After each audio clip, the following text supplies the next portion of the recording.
Bria, episode 7. We are talking about Mental Health Awareness Month, honey. Okay, it is May 2023, and we finna get into it. Yes, we're gonna get into it, y'all. We're gonna get into it. Yes.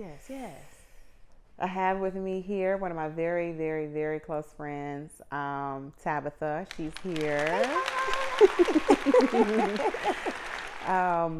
Yeah, so if y'all might remember her from the first episode from Valentine's Day, where we talked about what is a baddie and the purpose of the platform and everything. Yes. So it is only fitting for her to be with us today, and talking about mental health. And I will be disclosing a few things about my own personal mental health journey. Yes. To help whomever else out there, y'all might be going through the same thing. So let's get into it. I'm gonna give you a little 1-2. This is what I did, okay? Maybe it'll help you. This is what I'm doing right now. Absolutely. We just gonna do that, okay? That's what we're gonna do. Wonderful. I'm just so glad that she has me back, y'all. Yes. Yes, so glad to be here. Yeah. All right, so let's get started. Let's get started. Okay. So tell us, what is overall? What is your meaning of the overall wellness? What is overall wellness to you? Yeah. So I think overall wellness, like encompasses so many different things, right? Yes. So you have mental health, but then you also have like physical health. So Absolutely. Whether you're working out, you have to ask yourself, are you working out? Are you stretching? Are you meditating? Stuff like that, because while I feel like the mental is connected to everything, Right. So a lot of people focus on mental health or physical health or being in the gym, but it's all connected. Mm-hmm. Like it's literally all connected. You got emotional health, making sure that you're true with your own self, and you're dealing with your own emotions. You're not shutting it out, and they don't come out on somebody else afterwards. That's that ain't did nothing to you, honey. They ain't did nothing to you. But you ain't been dealing with your own emotional health, okay? Absolutely. Your emotional well-being. So there's that. Spiritual well-being, Yes. If you're spiritual. So again, that's praying or meditating or, doing what you need to do. Because we love God. With the You don't love God? What's wrong with you? Okay. I love God. You don't love God? What's wrong with you? I cannot. Woo, it's gonna be a problem already. Okay, for real. Okay, yes, for real. But yeah, that's to me, that's overall well-being, and I had to learn that. I was like, what is well-being? I was like, it's really like a pie. Like I picture a pie, and those different aspects of wellness being a part of the entire pie. Absolutely, I love that. And I love the fact you mentioned you had to have a balance between all of those, because like you say, you focus on, I'm working out, so that means I'm good. No, you're mental, you're spiritual, all of that. I love that. And because you said that, what does mental health mean to you? Like, because you incorporate all that together, because I know that all flows together. What does that mean to you? What does mental health mean to you? Honestly, child, I feel like mental health is a foundation. It's a foundation. Absolutely. It's connected to everything. I thoroughly believe that if you don't got your mental right, what are you doing? Where are we going? Okay. If you don't have your mental right, how can you have the motivation to get up and go to the gym in the morning? Right. How can you have the motivation to get up and go to work? Therapy, meditating, or whatever. I just feel like it's the foundation. So to me, mental health is taking care of yourself, looking inward, asking yourself the hard questions. Am I okay? Right. Am I not okay? What does that look like? Do I need some help? And if so, not being afraid to ask for some help. I love that. So whether that be therapy or even friends. I know I started with like telling my friends things that I was going through or whatever. Ones that I felt like would listen and be open. And so from there, I was like, you know what? This is a little deep. It's like too deep for my friends. Like, I love them. Right. But also, let me talk to somebody that like can go really deeper. Absolutely. Well, I love that. Yeah. Well, let me ask you this then. So what advice would you give somebody to open up? How do they open up? How do they express themselves and let their people, their friends know, like, this is what I'm going through, this is what I'm feeling? Honestly, it starts with self. Like, the first step for me is like, they say acceptance or admittance, admitting it to yourself. Wow. Okay. Like, Bria, your habits have changed. Like, Bria, you're sleeping way later than you should. Brie, you do not want to get out of the bed. You know, admitting it to myself first helped me to say, wow, okay, Brie, your eating habits have changed. Right. Okay, well, I mean, y'all are slipping a little bit, sis, you know.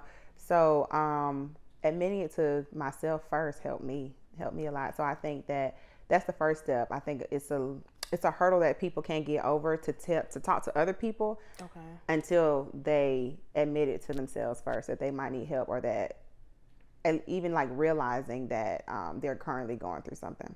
Wow, being honest with yourself, you know, which is kind of hard. And this is so funny, but I just feel like mentally we have like cameras and social media like always looking at us, and we always feel like people are always looking at us. And so I think sometimes we aren't like, because of that, we aren't honest with ourselves, or for fear of like judgment from other people still constantly looking at us. Right. Like I feel like we don't take some time to step into a quiet room of solitude and just be by ourselves. Literally just sit by yourself without your phone, without friends, without texting, none of that. Like sit by yourself. Me, myself, and I. That's literally it, you know, and then the thoughts will come to you. They'll come. Absolutely. I love that. Yeah. Oh, I love that. Wonderful. Wonderful. So I know you did say you have to be honest with yourself, but you have to have that confidence to do that. So explain that. Ooh. Explain the confidence, how to get that. Like, it's scary. Again, it's back to the self-admitting. It's like, bitch, you fucked up. Thoroughly. Woo. The honesty with the honesty, like, wow, it's not giving what it's supposed to be. What it's supposed to give, Bria. It's you, like you know. And I think that with really focusing on your mental health journey, it builds your confidence. Like it builds the foundation of, this is who I am. Like me focusing on my core values, like this is what I care about mentally. This is what helps me to stay grounded. This is what's helping me. And that's where I think the confidence comes from. And even confidence to just talk about your mental health journey in general. Because that's scary. It's very scary. And I have not always been here. I ain't always wanted to talk about what's going on in my head. But you're here today. Yeah. She's here today. Faithfully. Okay, I'm here. Wonderful. I'm here. I love it. So tell us, what steps did you take to get your confidence, to get to be Baddie Bria? What did you do? Tell us, what did you do? Child, what did it take to get you here? After the admittance, like taking action steps. So therapy, for sure. Okay. I have been in therapy since August 8th, 2018. And I just want to say I'm proud of you for doing that, because a lot of people, you know, thank you, are afraid to do that, think it's something bad, but no, it's very good. Just want to say I'm proud of you for doing that. Yes. Thank you. Taking that step. You know, I think being a psych major really kind of helped me lay my own foundation of psychology and mental health in general as well. So I was not opposed to being in therapy. I had my first therapist when I was in college, and that was a whole nother experience, child. But because I felt like it was a setup. My mentor set me up. Really? Okay. But it's okay. It needed to be done. Okay, yes. I needed an intervention. Okay. Thank you. I love it. Okay. But yes, I've been with my current therapist since August 8th, 2018. And from there, I kind of just gained more confidence in myself, gained more confidence in who I was, or who I am. It took a lot of self-reflection as well, really looking into myself, asking myself, like, what are your core values, Bria? What do you really care about?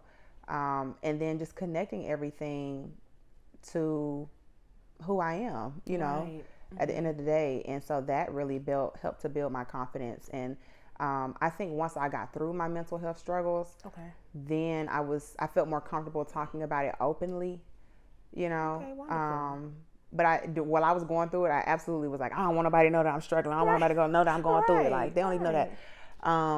But getting through it, and I did share some with some close friends, only a couple close friends at the time, but getting through it has made me be like, okay, wow, again, I was persistent, I was resilient, you know, the whole purpose of the show, and I made it through. Right. So now it's vulnerable, but now I can tell my story and help somebody else. Right. Be confident in that. Okay. So that's how I got confident in it. A lot of self-reflection, therapy, analyzing myself and what I really wanted, and what really thinking real. Do you really care about yourself? And how long do you want to be on this earth, honey?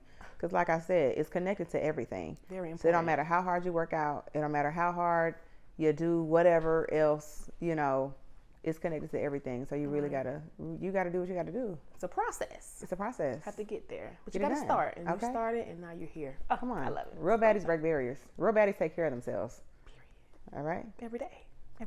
So I had to do what I had to do. Wonderful. So you explained that process. So can you tell us a little bit more about that journey? How did you get to where you are now? Can you explain that a little bit more? In regards to Yeah, it's being better at your mental health. The whole journey. We would love to hear more. Like, just tell us that journey. Yes, that process.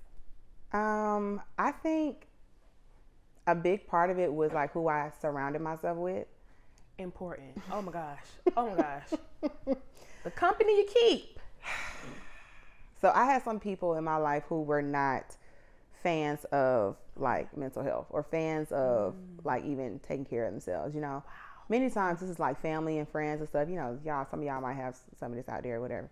But they're not fans of mental health, or they're just like, oh no, like we don't want none of that, and we fine, and ain't nothing wrong with us, and so I had to really look at the company that I was keeping around me. Absolutely. And so unfortunately, I lost some friends. I had to put a few of my family members on block. And I gained some great ones though that were like-minded and that also valued mental health. Absolutely. And realized that again it's connected to everything. So that was a big part of my journey. It's like you win some, you lose some, but like losing friends and gaining friends and family and stuff like that. Wonderful. I love that. Well, I know you mentioned to me before that through that process of you going, to therapy, that you were diagnosed. So sorry, you guys. Rewind. Rewind. That you were diagnosed with anxiety and depression. So can you explain that to us? Like elaborate on that. Yeah. I was diagnosed with anxiety and depression. It was tough. But again, I think because me having a psych background, I was open-minded to it. So I have to say that if I didn't have a psych background, I don't know. Took it differently. Yes. And I'm just so grateful. Okay. I'm so grateful, for having that background, because it really did help me to be more open-minded to it. Because, originally, let me just say, I was diagnosed after my mom passed. So my mom passed in 2018. Gotcha. Okay. And so I was like really stressed out, and I didn't realize I have been having anxiety for the longest of times, but it's not something that's talked a lot about in the Black community. Absolutely. So yeah, I've been had it, so it just got worse. Like when my mama passed, and I had to like do a whole bunch of other things, and I had to get all these other responsibilities and stuff. So it got worse, and so my therapist at the time recommended me to my nurse practitioner. Okay. And I was like, okay. So then we were looking at things, and we did, different evaluations and stuff. Right. So she was like, "Since you got anxiety," and I was like, "Oh, okay, that makes sense." Right. I didn't really even know that was like a thing for real. So, so yes, and then I would have these like depressive episodes after my mom passed, just from doing a whole lot of shit. Right. Absolutely. Having a lot of stuff on my plate, trying to be everything for everybody, which again, I already do at my core. I know. And being a whole Libra child. Y'all Libras out there, stop doing it. Stop trying to be everything for everybody, okay? You got to make sure you take care of yourself first, all right? You heard that? All right? Come on now. Put your own mask on first. Right. Anyways. Yes. Woo! That's the word. Okay. Yes. That's the word. Message. That's the word. Message. I fucking can't. Yes. Yeah, but that's it. So I was trying to be everything for everybody else, and it was not working.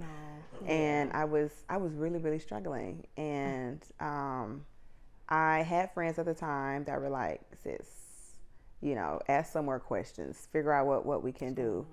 And so from there, my nurse practitioner and my therapist started to look at medication. Okay. And so I was like, okay, what's all right? We don't do those. We don't do those.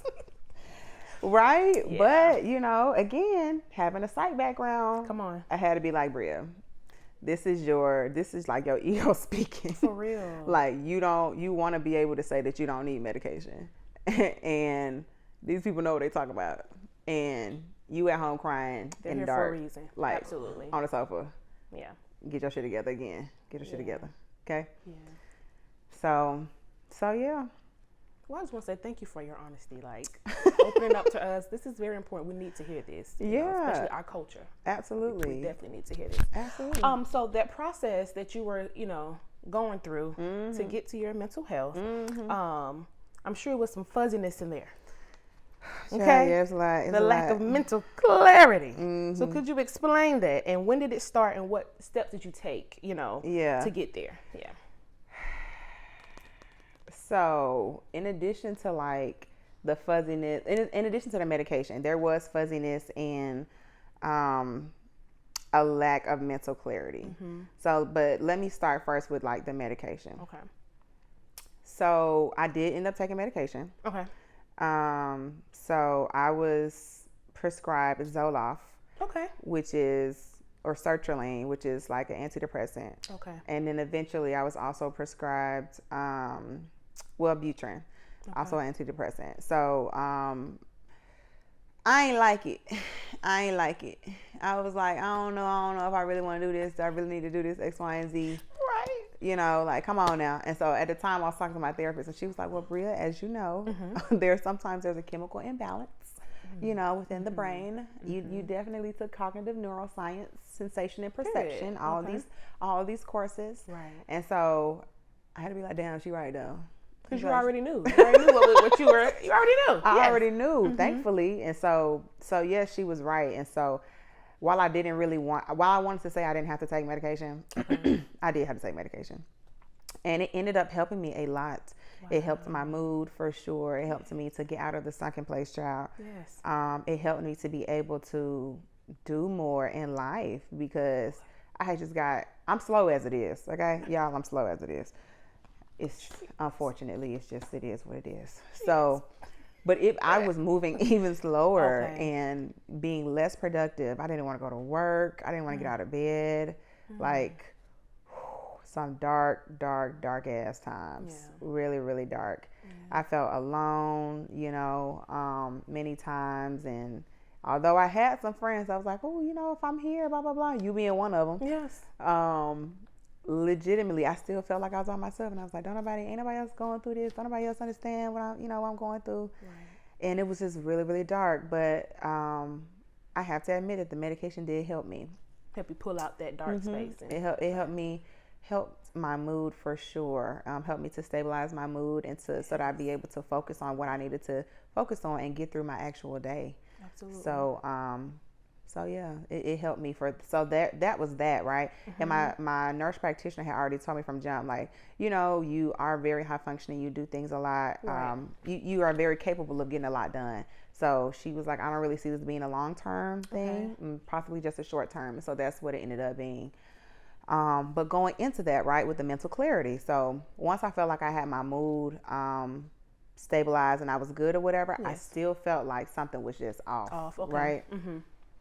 So this had to be maybe like 2020, maybe 2020, 2021. I was like, this is just weird. It's been like 2 years after my mom passed, 3 years or whatever. Right. Like, I still feel like not here. And I kept saying, like, I feel like I'm dissociating. Like, I feel like I'm here, but I'm not here. I'm present, but I'm not present.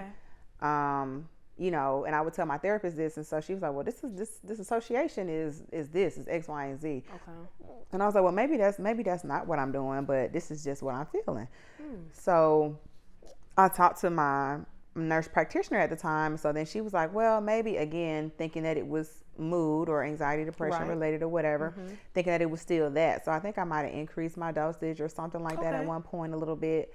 And so then I was like, well, you know, I think during that process, I still was like, something is just off. Wrong. Okay. And so I was like, I can't let this go because I don't feel like I'm living my life. I was like, I don't feel like I'm here. I feel like there are great things happening in my life. I'm doing a great job, like surviving after so much trauma, and I'm not able to take it all in.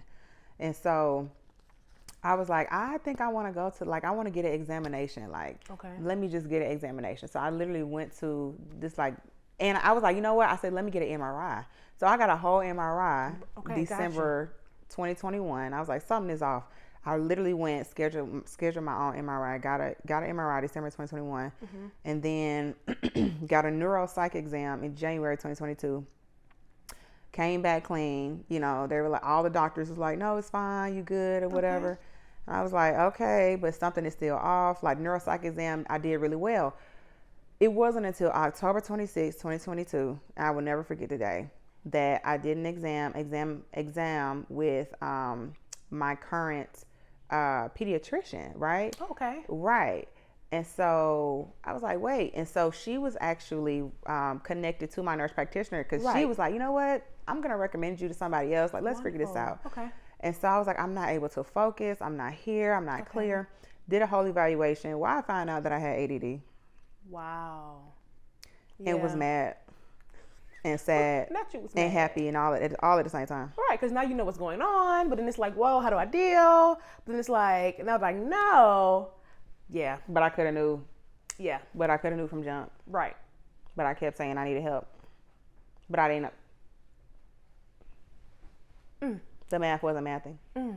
How did you deal with that? Like, oh my gosh. So legitimately, I felt I was really upset.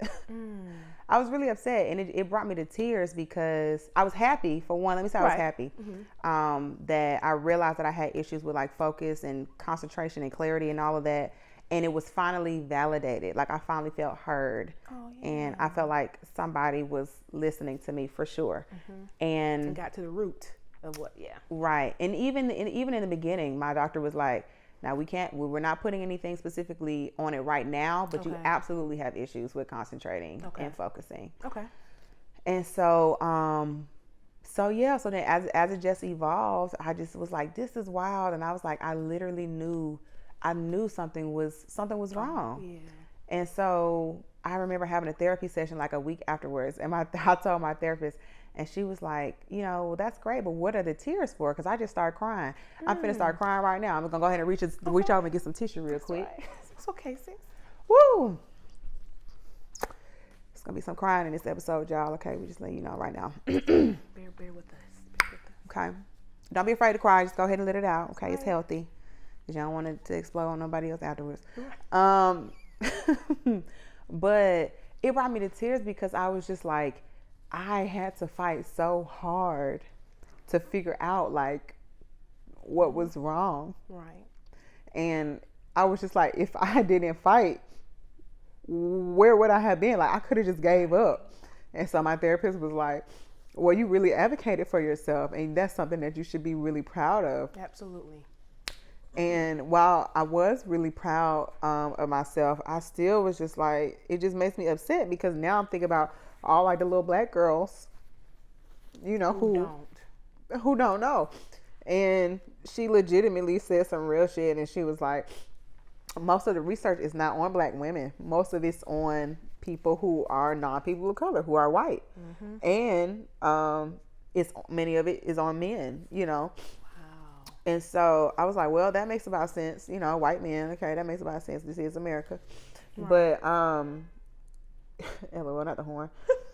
But yes, so I couldn't help but think like the different times when I was even in the classroom, when I was younger, and it would take me like 4 hours to do a test. Wow. Literally, like the test was supposed to be 2 hours, and it took me more time. 4 hours. I remember I was in like chemistry honors class or whatever. Took me 4 hours. Took me 4 hours to do the test, but I got the highest grade in the class. Yes. And I remember just thinking, I'm just like a slow test taker. I don't know, you know. And even in college, I ended up getting testing accommodations because of me being in therapy for an abusive relationship, a toxic relationship at the time. Wow. And so it was discovered on accident from my therapist, my first college therapist. She was like, you have testing anxiety. Like, you can get accommodations. You can be in a separate room without all these distractions. So you don't got to worry about somebody else finishing or somebody else tapping their pen or whatever. And you can get time and a half. Once I was once I got my accommodations, I didn't even need a time and a half because I was able to focus. Wow. So I love that. But again, I went to Agnes Scott College, amazing, prestigious institution, right? Wonderful.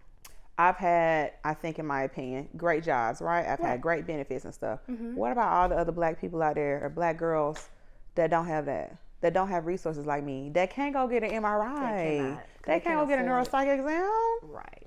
They can't even do therapy. People afraid of therapy.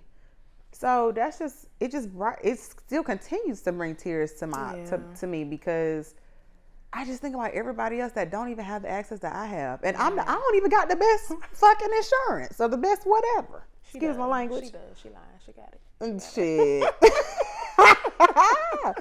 I don't even have the best at that. So I just, I just feel like it's not fair. Yeah. And research has shown that ADD or ADHD looks different in women in general, and black women. Absolutely.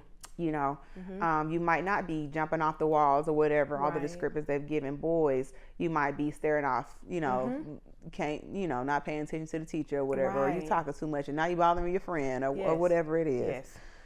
So, that was just really big. It was a really hard pill to swallow.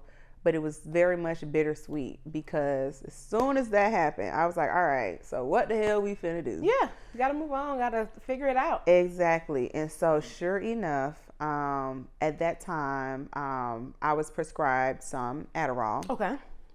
Which is, we're gonna put right here what Adderall is. Right. It is a medication that helps people with ADD to focus. Yes. And so, literally, I remember the first day I took it, I got like 5 things done. Oh, I love it.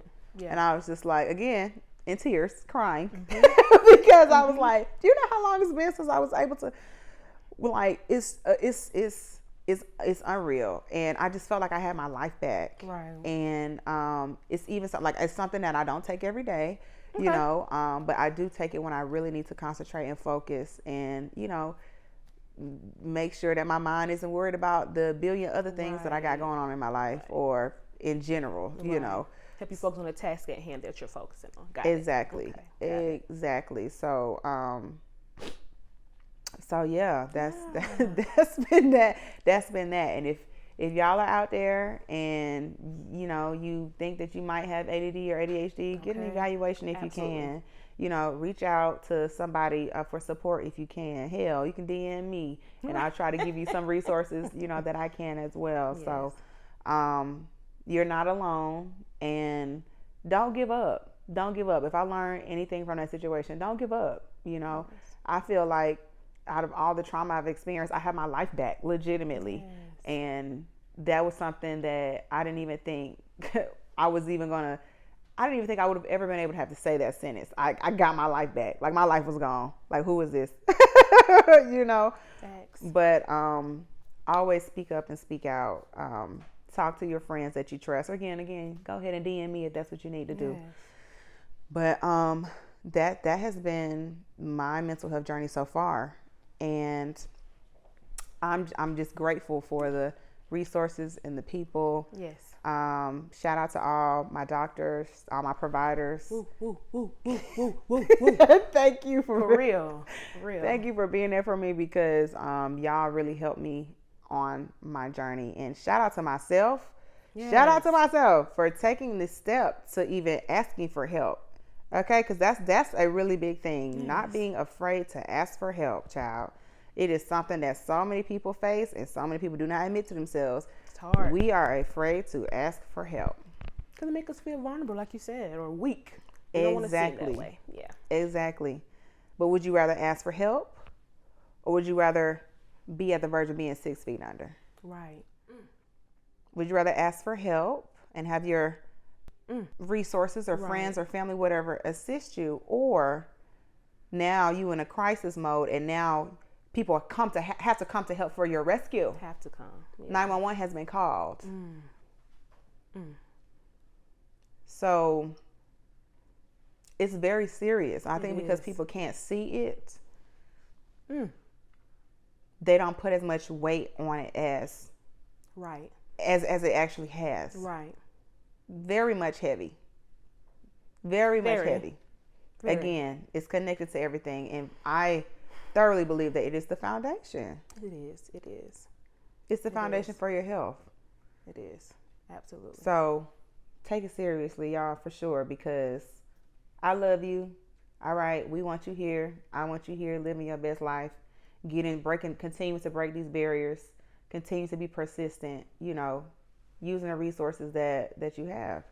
Yeah. So we can keep on moving and being baddies, okay? Period. Let's applaud her. That's it. Let's just applaud her. Insert applause here. I love that. Let's applaud her for opening up, letting us know. Because you have helped so many people just by talking with us today and telling your story and telling your journey. I love it. Oh my gosh. So proud of you. I really am. Such a blessing to know you. Oh my gosh. I love you, sis. Always. I love you. We ain't gonna do it here. We ain't gonna do it. All right. See what we just say. We just talked about crying, right? You see what she's trying not to do, okay? Okay, but so we're gonna move on. I have a few questions for you to see what you know. This is trivia. The trivia for the Baddie Bria. Who child? All right. Here we go. Let's get it. I know you know this. I'm sure you know these. Okay. Over how many Americans struggle with mental illness? I'm gonna make it a multiple choice. Okay. I get multiple choice. Just this one. Okay. Okay. Over 20 million, over 80 million, or over 50 million. How many Americans struggle with mental health? Just America. Oh, just America. I'm like, how many millions of people? I'm gonna say 50 million. I really want to say. Ding, ding, ding, ding, ding. Yes, over 50 million. Okay, I love it. See, I knew she was gonna know. Ooh. I knew she was gonna know. I'm trying. See, I wasn't prepared for this. I'm ready though. Okay, stay ready so I have to get ready. So you don't have to. Period. All right. Most Americans who deal with mental illness lack the adequate, health treatment. So what percentage of Americans did not receive care last year? Shit. Just last year alone. Okay. Right. Okay. Okay. You can give me a range if you want to. Okay. Yeah. What percentage of Americans did not receive help? Yes. Adequate help. Adequate help. This is what I'm gonna say. I feel like people got jobs or whatever, which means some people got benefits and stuff. They might not be the best benefits because had health care. Who actually use? Okay. That's another story. Okay. That's another story. Okay. But I'm gonna say with the health care and stuff, I'm gonna say adequate. I'm gonna say probably over 50%. I'll probably say about 50% of people, at least half. I'm gonna say probably about 50% didn't receive adequate health care. That's another ding, ding, ding, ding, ding. For real? 54.7. See, I told you my girl, she's smart. She know what she's doing. All right, let's move on. I'm so surprised. Which community, is 3 times more likely to experience mental health conditions such as major depression and anxiety disorder? I mean, off the top of my dome, I really want to say the Black community. That's what I really want to say. I really want to say that off the top of my dome. And I feel like I'm going to say that. I'm going to say Black, African American. See the code switch up, okay? That's another episode, code switching. Because we do that. I'm going to say African American or the Black community, Black population. You were close. Oh my gosh, what was it? LGBT. Oh my gosh, are you serious? Yep. Damn, I should have knew that one too. 3 times more likely. Wow. To deal with. Wow. Yes, ma'am. You know what? It makes all the sense. Yep. Wow. So I thought you were gonna know that one. Dang. That's definitely what I would have said second. Yeah. Absolutely. But when I read that, I said, wow. Yeah. I thought it was gonna be this as well. But yep, girl. Wow. Okay. I know. So half of mental illnesses show signs early as what age? Half of the people shows the signs what age? As early as what age?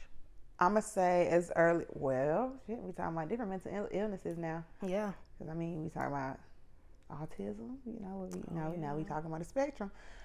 But remember, in America, what I'm age? Go, half. Oh, half. Mm-hmm. I'm gonna say like late teens. Like I feel like that's when people really be learning. Okay, I don't know. Can you give me a specific teenage? Oh my gosh. You're in there. You're in there. I'm gonna say 17 and 19. Okay. A little bit earlier. A little bit earlier. As early as 14 years. Oh wow. You know what? That end of middle school, high school, it's like you're trying to find yourself. Ooh. Throwback. Struggle. Middle school, high school.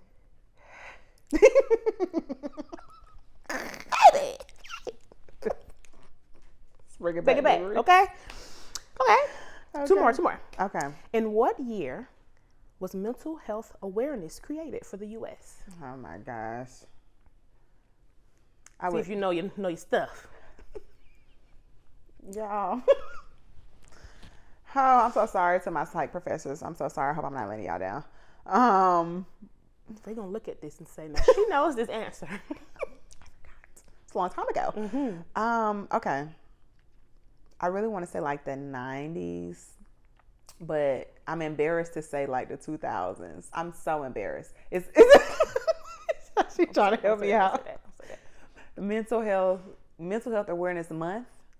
Just mental health awareness in general. When is it created in the U.S.? I maybe 1900s. Okay, can you give me a year? 19. When was World War I? Right, because PTSD, that is a form. Yes, and that's when it was, yes. Okay. Come on, see, you know this. Come on, get it closer. I learned a little bit from that from Dr. Orr from the last episode, okay, Women in Medicine. She told me about that, occupational therapy. They needed help when they came back from the war. I'm going to say maybe 1920s. Wah, wah, wah. 1949. I knew it. I was like, it's going to be later than that. Yes. 1949. Dang, that's all right. But that was good, though. Thank you. I love that. It was good. All right, and the last one, okay? Many psychiatrists suggest that incorporating activities and practices from the 5 dimensions, okay, of health into your healthcare routine. So tell me, what are the 5 dimensions? I know you know this. I'll give you 2. I'm gonna give you 2. You're gonna have to give me something, yeah. Okay, I'm gonna give you 2. 5 dimensions of what? And mental. Oh, okay. Okay, something like that. Okay. 5 dimensions of health. Yes, health? They want you to add these activities and procedures to your, I guess, healthcare routine every day. Oh yeah, they my therapist, my team, they stay telling me, did you go to the gym?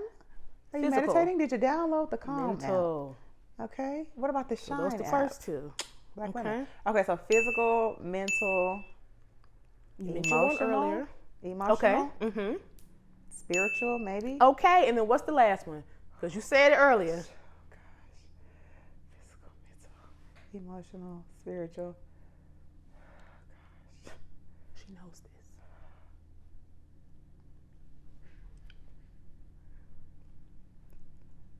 When we're talking to people, we're being...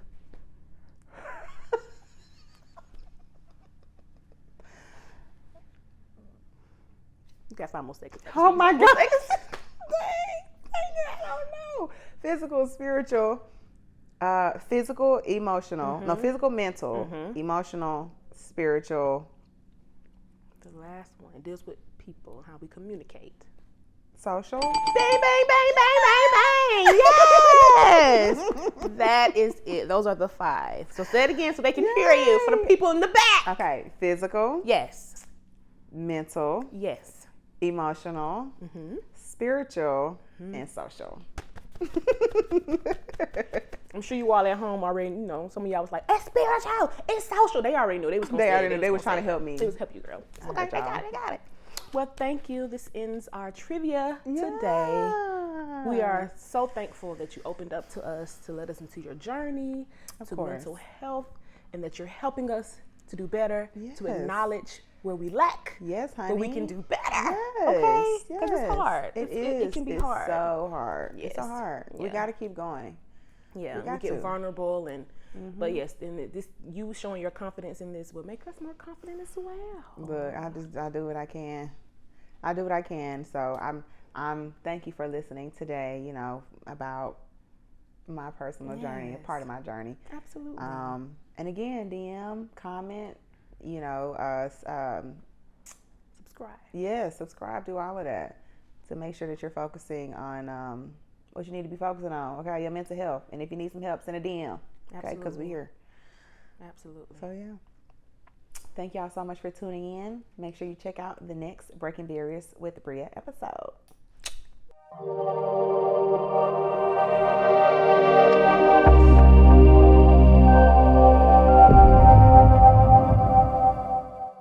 Thank you so much for tuning in to Breaking Barriers with Bria, episode 7, Mental Health Awareness Month, y'all.